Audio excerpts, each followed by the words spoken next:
इस वक्त हमारे साथ सीपीआई के राष्ट्रीय सचिव और पूर्व सांसद भुवनेश्वर मेहता हैं। इनसे बातचीत करेंगे। आज प्रेस वार्ता किया है और क्या कुछ जानकारी दी है। आज प्रेस वार्ता था, क्या कुछ जानकारी? झारखंड राज्य का गठन हुए 22 साल होने जा रहा है। अफसोस है इस बात का कि 22 साल में चाहे जिसकी भी सरकारें हों, अभी तक कोई विस्थापन नीति नहीं बनी और न विस्थापन आयोग का गठन किया गया। अभी जो लोकसभा का चुनाव 2 साल पहले हुआ था, 2 साल से ज़्यादा हो गया। माननीय मुख्यमंत्री हेमंत सोरेन जी ने कहा था हमारी सरकार बनेगी तो हम विस्थापन आयोग का गठन करेंगे और अब विस्थापितों को न्याय मिले, इसके लिए उसकी हम गारंटी करेंगे। अफसोस इस बात है कि 2 साल के बाद भी आज तक विस्थापन आयोग का गठन नहीं हुआ। कई बार विधानसभा में सवाल उठाते रहे हैं विधायक लोग, लेकिन बराबर इन्होंने आश्वासन दिया कि जल्द गठन करेंगे, लेकिन अभी तक नहीं हुआ। आज बड़े पैमाने पर अब प्राइवेट पूंजीपतियों के द्वारा भूमि अधिग्रहण हो रहा है और वो सीधे 2013 का जो भूमि अधिग्रहण कानून है उसका उल्लंघन हो रहा है। भूमि अधिग्रहण 2013 में ये साफ है कि उपजाऊ जमीन का अधिग्रहण नहीं होगा। जो जमीन का अधिग्रहण किया जाएगा, रैयतों को ग्रामीण क्षेत्रों में 6 गुना अधिक और शहरी क्षेत्रों में जो बाजार दर है उसका 2 गुना अधिक मिलेगा। वो तो उससे अभी तक उसका पालन नहीं होता है। दूसरी बात तो उन्होंने कहा था, वो भी अधिग्रहण कानून में है। 2013 में जब प्राइम मिनिस्टर थे मनमोहन सिंह की सरकार थी, कांग्रेस की, मनमोहन सिंह प्रधानमंत्री थे, तब ये कानून बना था। क्योंकि उसके पहले उन्हें 1894 में जब अंग्रेजी हुकूमत थी हमारे देश में, उन्होंने जो अपने फ़ायदा के लिए भूमि अधिग्रहण कानून बनाया था, उसी को थोड़ा बहुत अमेंडमेंट करके चलता रहा। ये पहली बार बहुत आंदोलन के बाद मनमोहन सिंह की सरकार ने 2013 में भूमि अधिग्रहण कानून बनाया।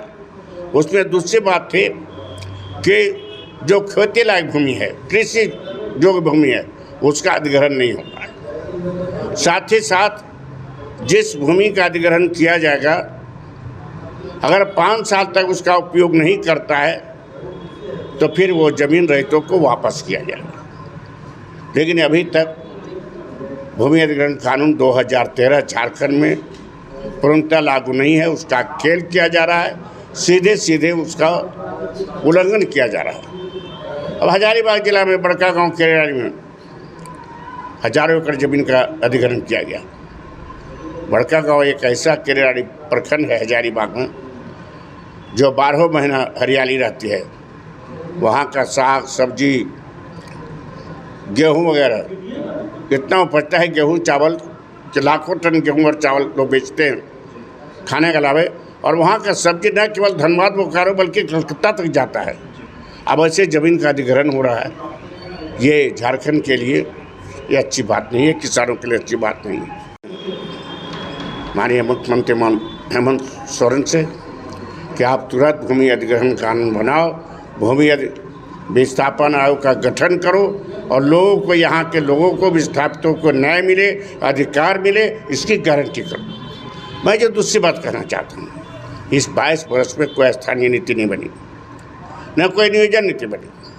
अभी माननीय मुख्यमंत्री ने विधानसभा में एक दिन पहले घोषणा किया हम 1932 का खतियान के मुताबिक लागू नहीं करना चाहते स्थान। लेकिन पहले उन्होंने कहा कि हम अध्ययन कर रहे हैं कोर्ट की चीज़ों को, लेकिन फिर उन्होंने कल कह दिया कि नहीं। अभी इसलिए मैं कह रहा हूँ, ठीक है, मुख्यमंत्री जी 1932 का खतियान नहीं मानते। अब क्या चाहते हो?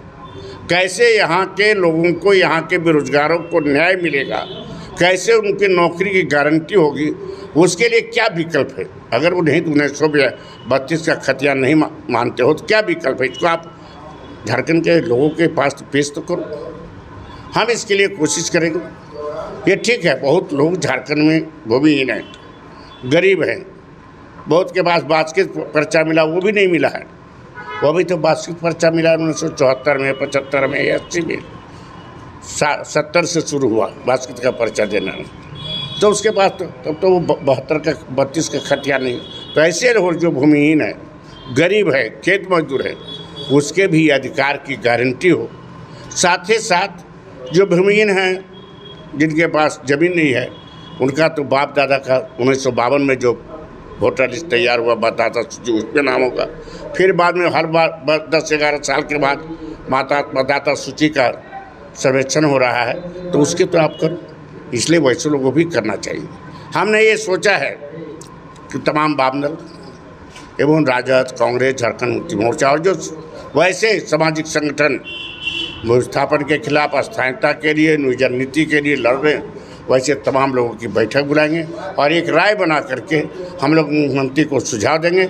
मुख्यमंत्री से तमाम लोगों का एक डेलीगेशन मिल करके ये करेंगे। अगर ये नहीं करते हैं तो हमने झारखंड विस्थापित संघर्ष मोर्चा का गठन किया है, जिसका पहला सेमिनार एसडीसी हॉल में अक्टूबर महीने में हुआ। 7 नवंबर को हम लोगों ने राज्यपाल के यहाँ धरना दिया। फिर 5 दिसंबर को हमने प्रेस क्लब में मीटिंग करके फैसला लिया है कि विस्थापितों के लिए संघर्ष करेंगे। हम अप्रैल महीने के फर्स्ट वीक में विस्थापितों, तमाम विस्थापित संगठनों के जो अध्यक्ष हैं, सेक्रेटरी हैं, नेता हैं, इन दलों के लोगों को बुलाएंगे और एक सामूहिक राय बना करके जिससे बात करेंगे। अगर वो नहीं मानेंगे, अभी तक 22 वर्ष से जो ठगा जा रहा है हम लोग, तो हम जन आंदोलन उसी तरह से करेंगे जिस तरह से 1992 में CPI ने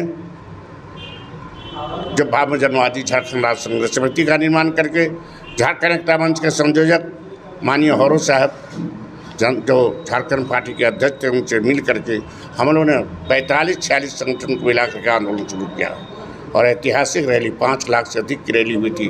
मोराबादी एक जगह खाली नहीं था, मोराबादी का स्टेडियम है। उस तरह का आंदोलन हम विस्थापन आयोग का गठन, विस्थापितों को न्याय, नियोजन नीति बने, यहाँ के बेरोजगारों को अधिकार की गारंटी हो, उनको रोजगार मिले, इसके लिए हम लड़ेंगे। सिर्फ फ्रंट युवा सामने आ रहे हैं और जिस तरीके से मुख्यमंत्री ने कल कहा कि भाजपा जो है कोर्ट में अड़चने लगा देगी, कि क्या भाजपा से डरती है मुख्यमंत्री? जो कोर्ट की डर लगता है कि कोर्ट में अड़चने लगा देंगे अगर हम लागू करते हैं ऐसे चीज़ों को। तो नहीं लागू कर, मैं तो कहा कि भाई 1932 को नहीं लागू करना चाहते हो तो कोर्ट से डर है आपको, तो आप क्या चाहते हो उसका दोगे कि नहीं? ये अभी से क्यों नहीं कर रहे हो? आपका तो मंथन कर रहे हो, अभी तक क्यों नहीं कर रहे हो? चुनाव में क्यों वादे किए? चुनाव में उन्होंने वादा किया, आप तो उसके वादा को पूरा करो। 5 लाख नियुक्ति को लेकर उन्होंने कहा कि 5 लाख रोजगार हमने कहा था, बेरोजगारी अभी तो थोड़ा बहुत शुरू हुआ, वो भात दाल में चटनी जैसे होता है ना, उस तरह का है, कुछ है नहीं। वैसे में आप लोग कैसे आगे? नहीं आगे बढ़ कहा कि सारे लोग को एकजुट बना करके हमने झारखंड संघर्ष विस्थापित संघर्ष मोर्चा का गठन किया है। वो पार्टी से ऊपर उठ करके उसमें सारे दल को, सारे वैसे संगठन जो सामाजिक संगठन है जो लड़ रहे हैं विस्थापन के खिलाफ, जो लड़ रहे हैं नियोजन नीति को लेकर के, स्थानीय नीति को लेकर, उनको मिला करके हम जन आंदोलन करेंगे। तो ये थे CPI के राष्ट्रीय सचिव और पूर्व सांसद भुवनेश्वर मेहता, जिन्होंने कहा कि आने वाले दिनों में अगर मुख्यमंत्री स्थिति स्पष्ट नहीं करते हैं तो एक बड़े जन आंदोलन की तैयारी कहीं न कहीं राज्य में चल रही है, जिसका खामियाजा कहीं न कहीं सरकार को आने वाले चुनाव में भुगतना होगा। क्योंकि चुनाव में उन्होंने वायदे किए थे, इन सभी वायदों को उन्हें पूरा करना होगा। इन सभी वायदों को याद दिला रहे हैं। इन वायदों को अगर वक्त आने वाले 2.5 साल में अगर नहीं पूरा करती है सरकार, तो और भी बड़ा जन आंदोलन की तैयारी इनकी ओर से की जाएगी। लाइव लगातार के लिए रांची से मैं कौशल कुमार। न्यूज अपडेट के लिए आप हमारे चैनल को सब्सक्राइब करें। आप हमें फेसबुक और इंस्टाग्राम पर भी फॉलो कर सकते हैं। बने रहे लगातार.in के साथ।